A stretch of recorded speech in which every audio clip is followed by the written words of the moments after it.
মই যদি আপোনালোকক কওঁ এই ৰেচিপিটো এবাটি ভাতৰ পৰা বনাইছোঁ, আপোনালোকে বিশ্বাস নকৰে, কিন্তু যেতিয়ালৈকে ভিডিঅ'টো নাচায়। এবাটি ভাতৰ পৰা, ৰাহি খোৱা ভাতৰ পৰা ইমান ধুনীয়া টেষ্টি ৰেচিপি আৰু কম সময়তে বনাব পাৰি। পিছে এই ৰেচিপিটোৰ আকৌ আৱিষ্কাৰ হোৱাৰ এটা বিশেষ কথা আছে। কেনেকৈনো এই ৰেচিপিটো মই আৱিষ্কাৰ কৰিলোঁ, অকণমান ধেমালি কৰিছোঁ দেই, বেয়া নাপাব। আহকচোন, মোৰ এয়া ৰেডি হৈ গ'ল। ভিডিঅ'টোৰ মাজলৈ যাওঁ, কেনেকৈ মই ৰাহি খোৱা এবাটি ভাতেৰে বনালোঁ। Hi everyone, welcome to my channel moon creation.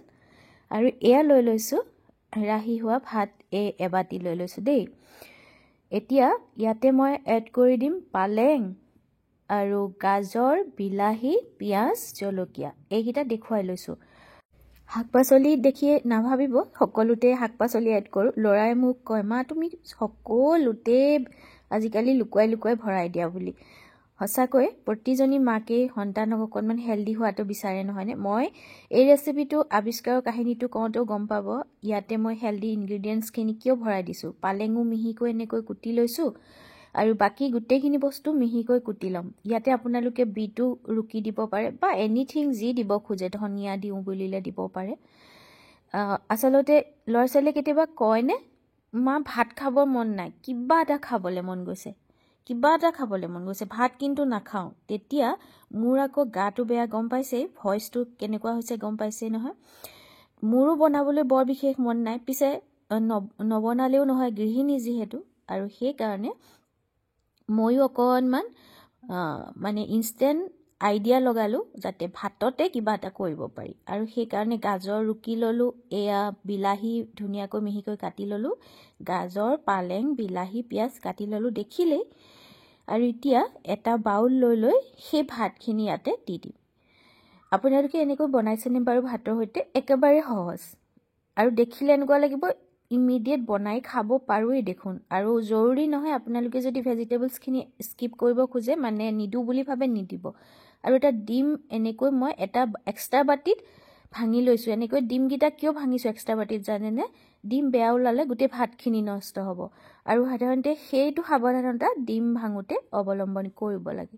আৰু এয়া দি ল'লোঁ অকণমান নিমখ, আন্দাজ অনুসৰি দি এতিয়া অকণমান ফেটি ল'ম। এইকেইদিন মোৰ খুব গাটো ভাল নহয়। পিছে ভাবিছে, যদি গাটো ভাল নহয় ভিডিঅ' কিয় বনাব লাগে? কিন্তু আমাৰ কিছুমান কমিটমেণ্ট থাকে। ছ'চিয়েল প্লেটফৰ্মত কাম কৰিলে আমি ৰেগুলাৰ বেচিছত কনচিষ্টেণ্ট হ'বই লাগে, সেইকাৰণেহে দেই। আৰু যিহেতু মই নিজেই গৃহিণী, বনাবই লাগে। আৰু সেয়া ফেটি ল'লোঁ। এতিয়া ইয়াতে দি দিলোঁ অকণমান কাটি লোৱা গোটেই শাক পাচলিখিনি, আৰু গোটেইখিনি এতিয়া ইয়াতে মিহলাম। পিছে এইখিনিতে শেষ নহয়, অকণমান মানে ৰেচিপিটো ইণ্টাৰেষ্টিং কৰিবতো লাগিব ল'ৰা ছোৱালীয়ে ভাল পোৱাকৈ। সেইকাৰণে ইয়াতে দি দিছোঁ অকণমান আদা, এনেকৈ ৰুকি দিলোঁ। দি এতিয়া ইয়াতে চিলি ফ্লেক্স আছিলে মোৰ, দি দিলোঁ। আপোনালোকে গুড়ি কৰি ল'ব পাৰে বা কেঁচা জলকীয়াও দিব পাৰে। আৰু অকণমান মিক্স হাৰ্বছ দি দিলোঁ।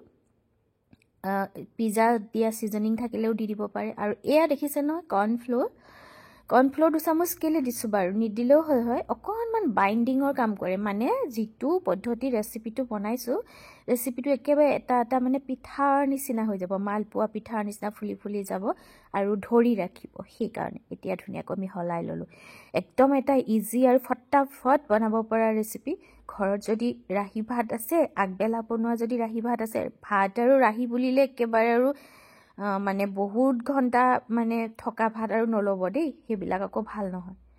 আৰু এয়া মোৰ একদম ধুনীয়াকৈ মই ঘোলটো বনাই ল'লোঁ। এতিয়া আকৌ মোৰ বনোৱাৰ যিখন মানে কেৰাহী, এইখন হ'ল ফুৰণ দিয়া পেন, সৰু এখন পেন। ইয়াতে মই বহুত কিবা কিবি বনাওঁ, বৰ ভাল পাওঁ, মোৰ আটাইতকৈ ফেভৰেট। এইখন যিকোনো বজাৰত আপোনালোকে পাই যাব, লৈ ল'ব পাৰিব দেই। সেইখন গেছত দিলোঁ, দি লৈ তাতে অকণমান ৰিফাইণ্ড অইল দি এনেকৈ এহেটা জোখত দি দিছোঁ। আৰু শ্বেপটোতো নিজেই হৈ যাব অট'মেটিক। মোৰ ভইচটো কেনেকুৱা লাগিছে বাৰু? অকণমান আইতা লাগিছে নেকি, কপি থকা? আচলতে মোৰ ভইচ একেবাৰে ভাগি নাই, অকণমান জ্বৰ বেছিয়ে হৈ আছে। ল'ৰাৰ জ্বৰ হৈছিল, তাৰ লগত লাগি থাকোঁতে মোৰ এয়া অৱস্থা। আৰু চাওক, এয়া ঠিক ধুনীয়াকৈ হৈ গ'ল। ল'ৰা ছোৱালীক আপুনি বনোৱা নেদেখুৱালে সিহঁতে কেতিয়াও ভাবিবই নোৱাৰে যে ভাতৰ পৰা বনাই দিছে মাকে। ইয়াতে কি আৰু পুষ্টি এড কৰিব বিচাৰে সকলো এড কৰিব পাৰে মই দেখুৱাইছোঁ আপোনালোকক কেনেকৈ বনাবলৈ আপোনালোকৰ যদি এনেকুৱা পেন নাথাকে বেলেগ পেনতো বনাব পাৰে এই আছো কিমান ধুনীয়া হৈ গ'ল এতিয়া আকৌ মই ভাবিলোঁ যিহেতু চাহ একাপৰ সৈতে কাঢ়া একাপ গাখীৰ চাহৰ সৈতে খোৱাৰ মজাই সুকীয়া হ'ব নহয়নে যদি ৰেচিপিটো ভাল লাগে কিন্তু লাইক কমেণ্ট এটা কৰিবলৈ নাপাহৰিব দেই আৰু যদি আপোনালোকে ভাবে উপযোগী তেতিয়াহ'লে শ্বেয়াৰ কৰি দিব আপোনালোকৰ ফ্ৰেণ্ড চাৰ্কুলত মই এনেকৈ নতুন নতুন ৰেচিপি আপোনালোকৰ সন্মুখলৈ লৈ আহিম যিহেতু অভাৱী আৱিষ্কাৰৰ মূল হয়নে নহয় বাৰু আশা কৰোঁ আপোনালোকৰ ভাল লাগিব